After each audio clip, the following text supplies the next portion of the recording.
Hi,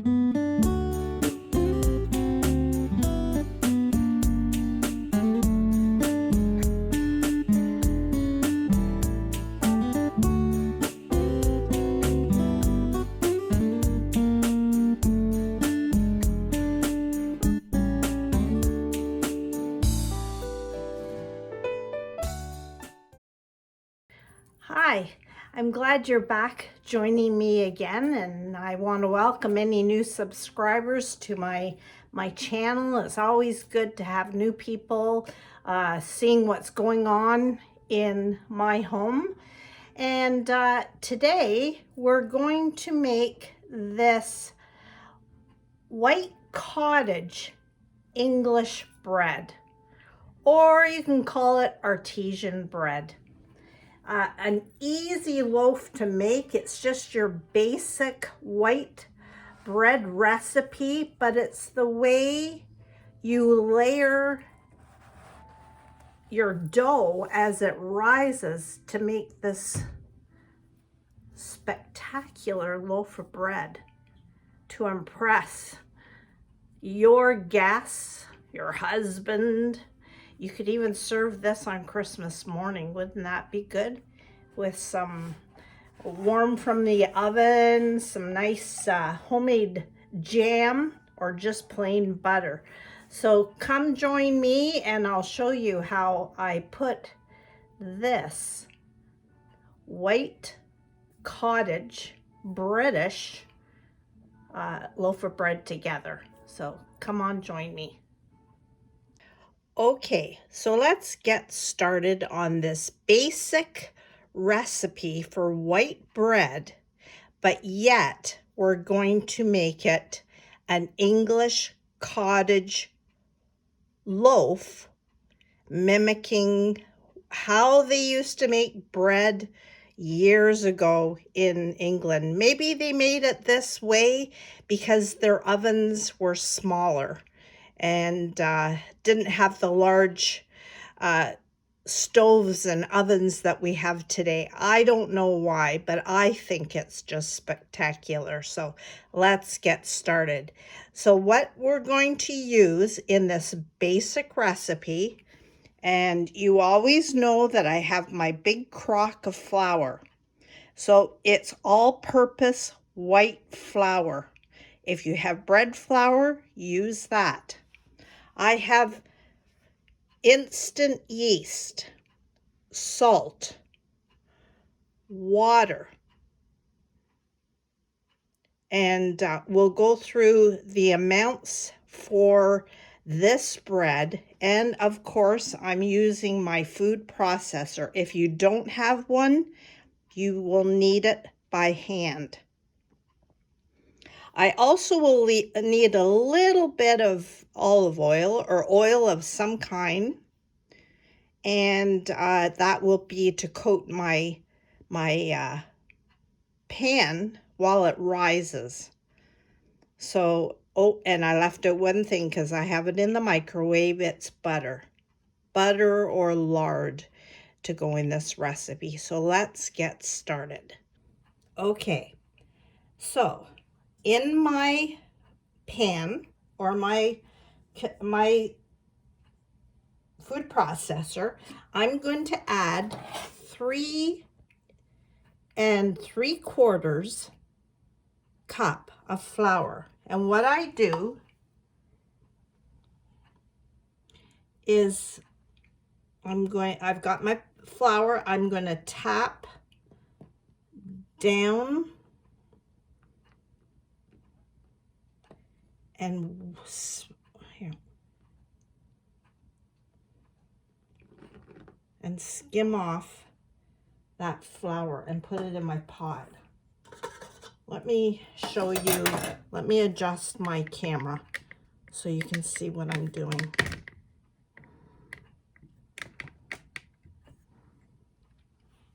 So I'm getting my flour, fill it up, I tap across with my knife. I don't pack it. So that's 2.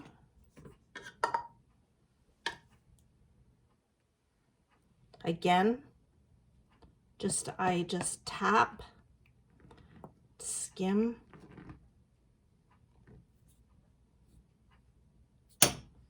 three, and then my quarter. Again, I want 3/4. To have my flour in my crock below me just makes it easy accessible, and then just skim it off. 2, and one more. Just tap, tap, tap, tap, and skim it off. All right, I'm gonna slide my crock away so I don't get anything in there. All right. Now to my flour, I'm going to add 2 1/4 teaspoons of yeast. So 2 1/4. So I'm just gonna 1, 2, and get my quarter.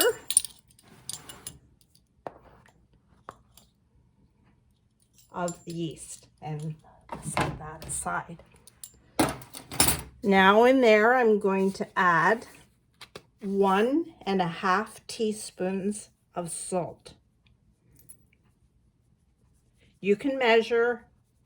I'm going to just eyeball it. 1 1/2.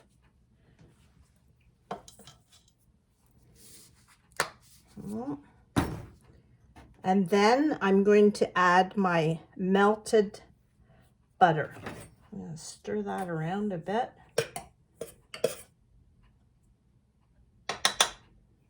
Actually, what I can do is add my butter to my water, which I have 2 cups of warm water.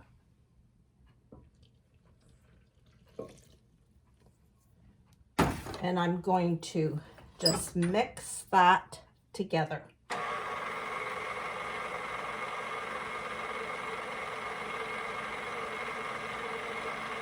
I've got it on low, just mixing it together.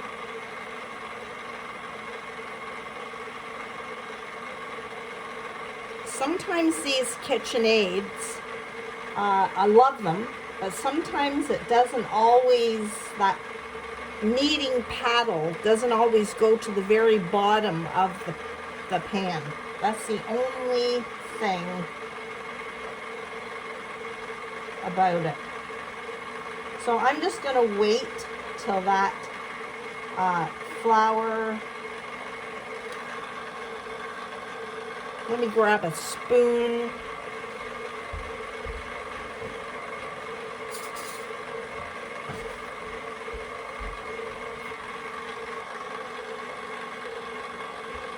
I'm going to lower it a bit, and I'm just going to scrape it a little bit just to make sure that flour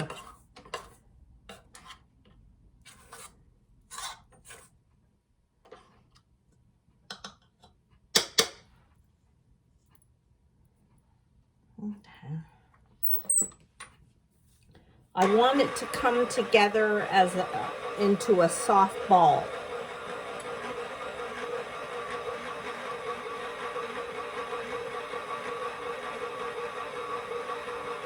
If you were doing this by hand, you would just stir it till it came to a soft ball.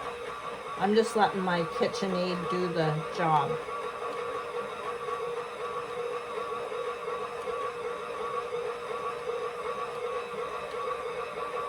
I want you to see how that is coming together.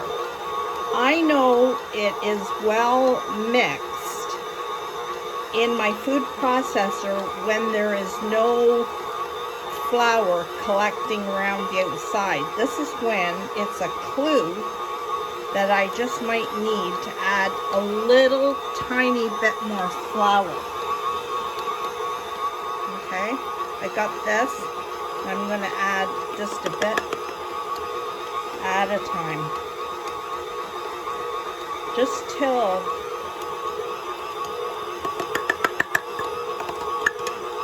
sometimes the temperature outside or in your kitchen, the humidity affects how this dough comes together.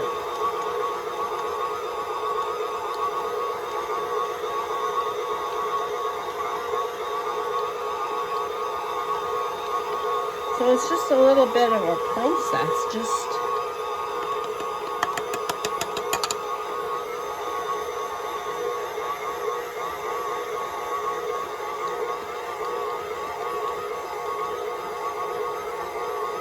if you were kneading it on your counter by hand, you would just keep putting it on a flour surface and kneading it as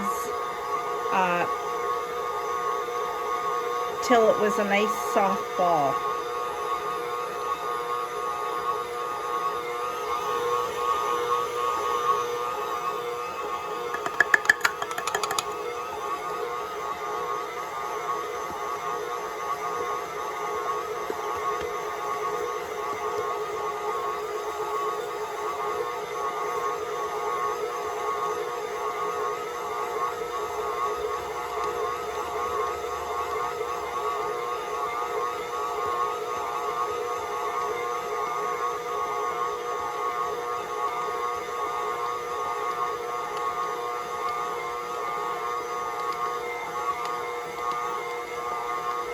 And one little bit more. As you can see, there's hardly any dough on the sides of my pan here. So what I'm going to do is for 5 minutes now, this is my kneading processor. I'm going to set my timer and let this knead away for 5 minutes. Okay, my 5 minutes is up of kneading it here in my food processor. So I'm going to remove it. So as you saw, I was adding more flour. It's better to add flour near as you are mixing it than to dump it in all at one time. So actually, I guess as I played with it, I had about close to 5, maybe just under 5 cups of flour that was actually added. But that's the way that you play with bread. And it's, as it comes away from the bowl, you want it almost completely clean. Now there's my dough. And so what I'm going to do is just, it's pretty soft, which I want it like that. And I'm just going to form it in a ball. I don't have to knead it because I did that in the food processor. To my bowl that I already mixed, I'm going to add just a drop of oil. I'm going to take my dough ball and just swirl it around, turn it over so it's all greased. I'm going to get either saran wrap or a tea towel, a clean cloth, put it on there, and put this in the warmest place in your house where there's no drafts. I have my oven going because I'm doing some Christmas baking, so I'm going to set it on top of my oven. But if you have a nice warm spot, put it there so that it's nice and cozy and warm. And we're going to leave it till it doubles in size, probably an hour, and then come back to it. There is my dough. It has risen double in size. And now what I'm going to do, it took about an hour. I'm going to turn it out onto my surface. Get this out of the way. And I'm going to punch it down. Let the air bubbles out. Fold it over a couple of times just to make sure all that air, that helps it to, the gluten to do its job.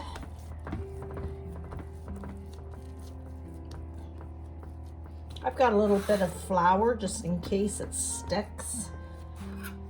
And I'm going to cut this into thirds. And I'm going to keep a third aside. So this is what's fun about this bread. So let's put this aside. And I'm just going to form this into a nice rough kind of a ball. I'm going to push it out to the sides. I've got a baking sheet here with parchment paper. I'm just going to sprinkle a little bit of that there. And I'm going to put that dough right here so I can stretch it out to a circle.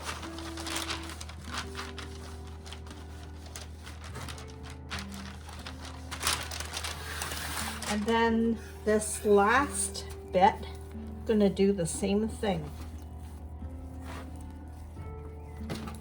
Roll it out.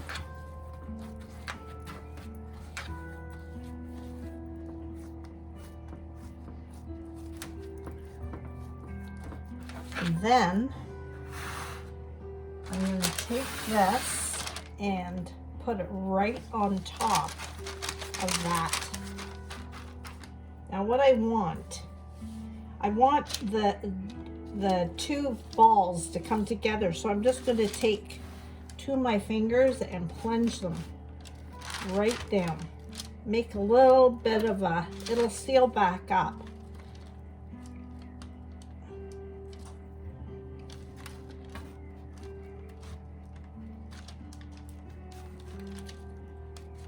Okay. I'm going to leave that, I'm going to cover that again, and I'm going to leave it till it's double in size.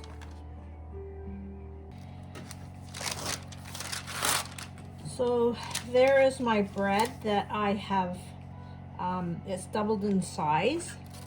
And now what I'm going to do is just slash as best as I can all around.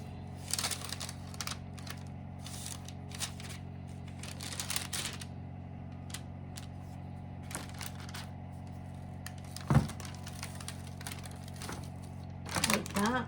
I'm just going to dust it with a little bit of white flour. My oven has been preheated to 425, but I'm going to lower it to 375 and bake it in the oven. I also have a pan of hot water on the very bottom rack of my oven, which will help this outside turn real crusty. So this bread was in the oven for about 25 to 30 minutes. I knew that it was done when you tap on it and it sounds hollow and it's all brown, that you know when it's done. So there you go. I will put the ingredients down below so that you can see how I put this bread together. But really, when you think of it, it's just a basic white bread recipe. And it's the way that you layer your bread as it rises to make it look like you're a professional baker, which we are. Us homemakers are professionals, aren't we? But I hope you give this a try. Thanks for joining me again.